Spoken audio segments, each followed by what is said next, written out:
Dan pemirsa, indeks harga saham gabungan di penutupan sesi kedua hari ini ditutup di zona merah, namun pelemahan terpangkas merupakan salah satu kabar baik karena di menit-menit terakhir jelang penutupan IHSG memangkas pelemahan di bawah 1%, tepatnya ditutup melemah di 0,92% di 8.620,481.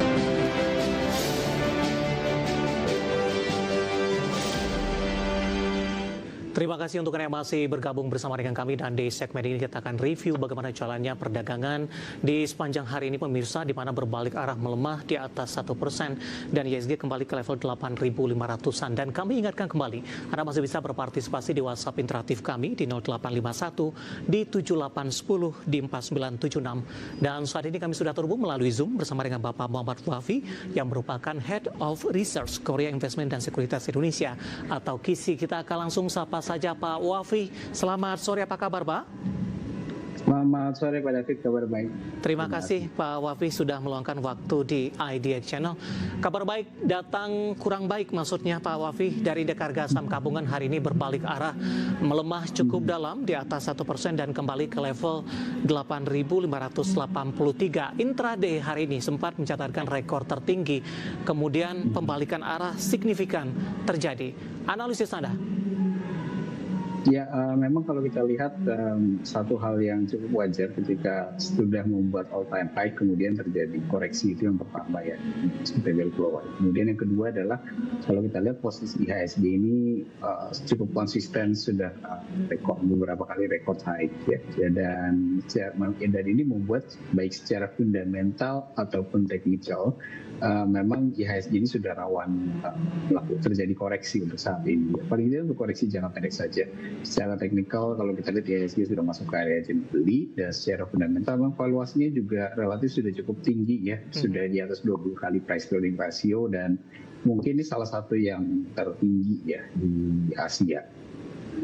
Baik Pak Wafi, dengan pelemahan dalam hari ini Anda katakan masih wajar tadi, kemudian hanya akan berlangsung dalam jangka pendek saja. Artinya skenario penguatan indeks harga saham gabungan masih belum terganggu ini Pak, dan arah indeks harga saham gabungan di minggu depan dan juga sampai dengan akhir tahun. Ya, potensi rebound saya lihat masih terbuka. Namun memang kalau kita lihat ada beberapa syarat ya yang harus dipenuhi oleh IHSG untuk kembali melanjutkan rebound ya. Yang pertama memang secara momentum ini juga pasar sepertinya saat ini melakukan aksi wait and see setelah sebelumnya kalau kita lihat Fed rate kemudian memutuskan untuk menurunkan kembali tingkat suku bunganya. Kebijakan yang sebenarnya agak jarang dilakukan oleh the Fed, menurunkan suku bunganya di bulan Desember, tapi toh akhirnya dilakukan juga, dan ini sedikit banyak meningkatkan ekspektasi pasar terkait dengan antisipasi kebijakan BI rate ya. Jadi seperti saya lihat sepertinya pasar wait and see, dan mungkin sedikit banyak berharap BI untuk mengikuti kebijakan yang dilakukan oleh Fed rate. Dan menurut saya mungkin kalau misalkan BI ternyata tidak merubah kebijakan suku bunganya, maka ada potensi koreksi lanjutan masih bisa terjadi saat ini. Baik Pak Wafi, bagaimana Anda melihat sentimen dari The Fed yang sesuai dengan ekspektasi memangkas suku bunga acuan? Namun di sisi lain para investor mendapatkan sinyal penting juga Pak untuk keberlanjutan.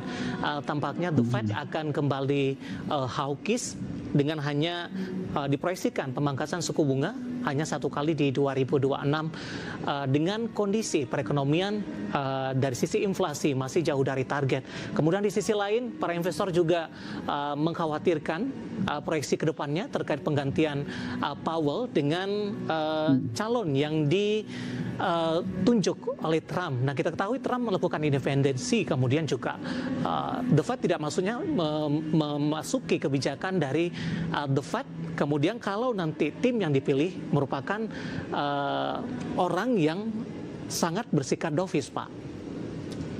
Ya, kalau kita lihat memang di satu sisi pidatonya Powell juga sedikit banyak mempengaruhi arah ya dari sisi investor di Amerika Serikat sana. Namun sepertinya memang kalau kita lihat dari sisi timingnya, paling tidak kan masa jabatan Powell sendiri sepertinya kan sudah tidak lama lagi ya, mungkin di pertengahan tahun depan mungkin masa jabatannya akan selesai dan akan digantikan, otomatis akan digantikan.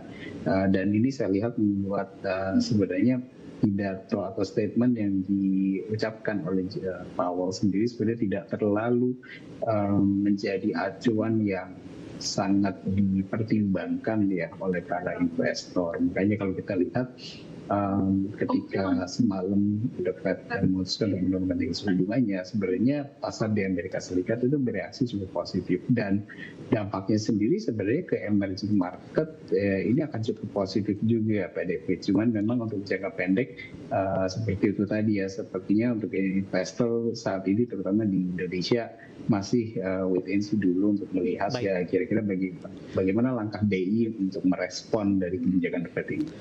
Di tengah pelemahan dalam indeks harga saham gabungan, Pak Wafi, saham-saham perbankan big cap hari ini kembali menjadi pemberat utama indeks harga saham gabungan BBCA, BMRI, BBRI dan juga BBNI mengalami koreksi cukup dalam. Bahkan tadi juga saya sempat melihat dalam sepekan terakhir masing-masing perbankan sudah menyentuh ke level terendahnya. Di mana di setiap momentum window dressing, di setiap momentum indeks harga saham gabungan mencatatkan rekor, perbankan big cap tidak pernah absen, Pak. Bagaimana Anda melihat posisinya saat ini? Ya sebenarnya kalau kita lihat dari kalau kita bicara konteksnya window dressing ya dan mungkin ada kaitan sama rally juga akhir tahun gitu ya. Berkaca dari situ sebenarnya ada potensi bagi saham-saham big caps, dalam artian di sini adalah saham-saham big banks lebih spesifik untuk melakukan rally atau mengalami kenaikan. Memang kita tidak bisa expect saham-saham big caps ini bisa menutupi penurunan yang sudah terjadi di sepanjang tahun ini. Tapi paling tidak mereka bisa melakukan recovery ya, dari penurunan yang terjadi lah di sepanjang tahun ini. Jadi sebenarnya potensi rebound itu ada dan cukup terbuka lebar. Dan saya lihat memang dari sisi resikonya sendiri untuk saat ini potensial resikonya relatif lebih kecil Pak David, karena kalau kita lihat market ini kan lebih memprice in loan growth yang cukup rendah, kemudian net interest margin yang memang relatif terbatas ya, dan performa perbankan seperti itu yang di pricing oleh market, dan valuasinya menurut saya untuk saat ini masih relatif cukup murah. Jadi secara fundamental memang potensial downside ini sudah cukup terbatas dan lebih ke arah upside. Baik, analisis dan posisi saham-saham perbankan big cap tadi yang hari ini kembali menjadi pemberat, harganya sudah menyentuh ke level terendah paling tidak dalam sepekan terakhir, dan sudah beberapa waktu terakhir perbankan big cap belum mampu bangkit dengan BBCA dengan nilai transaksi penjualan terbesar oleh asing di sepanjang 2025, dan semoga bisa menjadi salah satu referensi untuk Anda. Pak Wafi, menarik, nanti kita akan lanjutkan Pak. Kita akan coba lihat setelah ini saham-saham pilihan apa saja yang Anda rekomendasikan dan juga update penutupan perdagangan di sesi kedua. Saya akan coba sampaikan update penutupan perdagangan di sesi kedua hari ini dan juga beberapa informasi grafis yang berhasil dihimpun oleh tim redaksi kami.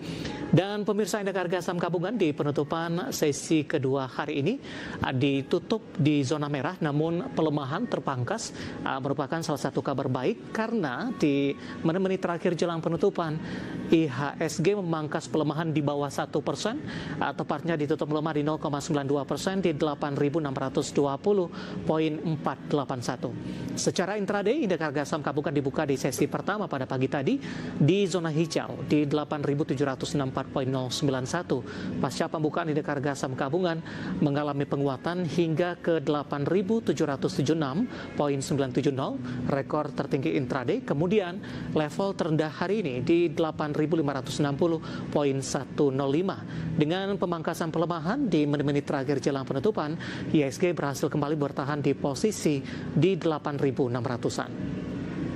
Ke grafis yang pertama, pemirsa, kita akan coba lihat update penutupan beberapa indeks lainnya seperti MNC 36, Jakarta Islamic Index, dan juga ada LQ45.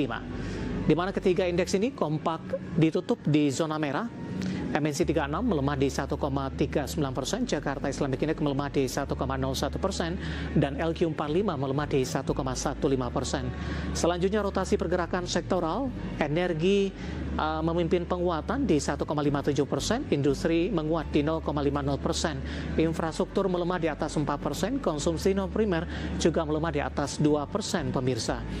Grafis selanjutnya saham-saham yang masuk ke dalam deretan top gainers, 7 maksud kami triliun rupiah. Dewa juga ditutup menguat di 545, transaksi di atas 1 triliun rupiah. PTRO hari ini melesat di 11.025 dan DOOH menguat di 360. Grafis yang terakhir, saham-saham yang hari ini mengalami tekanan yang cukup dalam, ada BKSL tertekan di 158, BRPT melemah ke 3640, MTEK melemah ke 1375, dan CDIA juga melemah ke 1850. Updatean penutupan sesi kedua dan semoga bisa menjadi referensi Anda untuk menghadapi perdagangan di hari selanjutnya.